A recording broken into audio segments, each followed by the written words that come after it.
নমস্কার, স্বাগতম আমাদের আজকের বিশেষ প্রতিবেদনে। আজ আমরা আলোচনা করব বাংলাদেশ এবং ভারতের অর্থনৈতিক অবস্থান এবং ভবিষ্যৎ সম্ভাবনা নিয়ে। একদিকে ভারত যেখানে দ্রুত গতিতে এগিয়ে যাচ্ছে বিশ্বের দ্বিতীয় বৃহত্তম অর্থনীতির দিকে, অন্যদিকে বাংলাদেশ এখনো আইএমএফ এর কাছ থেকে ঋণ নিয়ে তাদের অর্থনৈতিক সমস্যা মেটানোর চেষ্টা করছে। আসুন পুরো বিষয়টা বিশ্লেষণ করি। বাংলাদেশ, যেটি এক দশক আগে পর্যন্ত দ্রুত উন্নয়নের গল্প লিখেছিল, আজ আইএমএফ এর কাছে $4.7 বিলিয়ন ঋণ চেয়ে বসেছেন। তাদের সাম্প্রতিক অর্থনৈতিক প্রবৃদ্ধির হারও 2025 সালের মধ্যে 3.8% নেমে আসবে বলে অনুমান করছে আইএমএফ।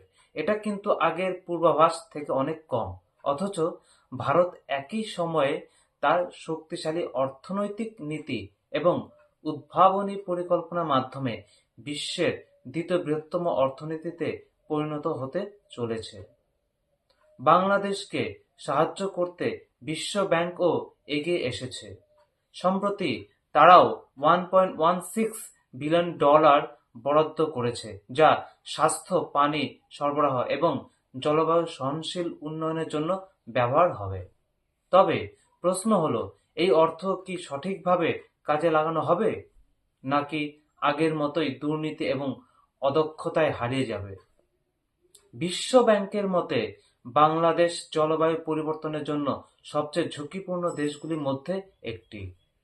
দূষণ এবং জলবায়ুর এই চ্যালেঞ্জ মোকাবিলা করাই তাদের জন্য বড় সমস্যা। এর মধ্যে ভারত তার উন্নত প্রযুক্তি, শক্তিশালী নীতি এবং নেতৃত্বের মাধ্যমে দূষণ মোকাবেলা থেকে শুরু করে আন্তর্জাতিক পরিমণ্ডলে প্রভাব বিস্তার করছে। অন্যদিকে ইনসাইডার মাঙ্কি রিপোর্ট বলছে, 2075 সালের মধ্যে ভারত হবে বিশ্বের দ্বিতীয় বৃহত্তম অর্থনীতি, আর বাংলাদেশ দশম স্থানে থাকবে। ভারত তখন বিশ্বের 20% জিডিপিতে অবদান রাখবে, আর বাংলাদেশ মাত্র 1.57%। এতেই বোঝা যায়, এগিয়ে চলার এই গতি থামাতে বাংলাদেশ বা অন্য কেউ সক্ষম হবে না। তাহলে কিভাবে বাংলাদেশ, যেটি এখনো ঋণের জন্য অন্যদের উপর নির্ভরশীল, ভারতের মতো শক্তিশালী অর্থনীতির প্রতিযোগী হতে পারে? সময়ই এর উত্তর দেবে। তবে আজকের তথ্য বলছে ভারতের জয় অনিবার্য। আজকের মতো এখানেই শেষ। আমাদের সাথে থাকুন, আরো তথ্য সমৃদ্ধ এবং বিশ্লেষণমূলক প্রতিবেদন নিয়ে আমরা ফিরে আসব।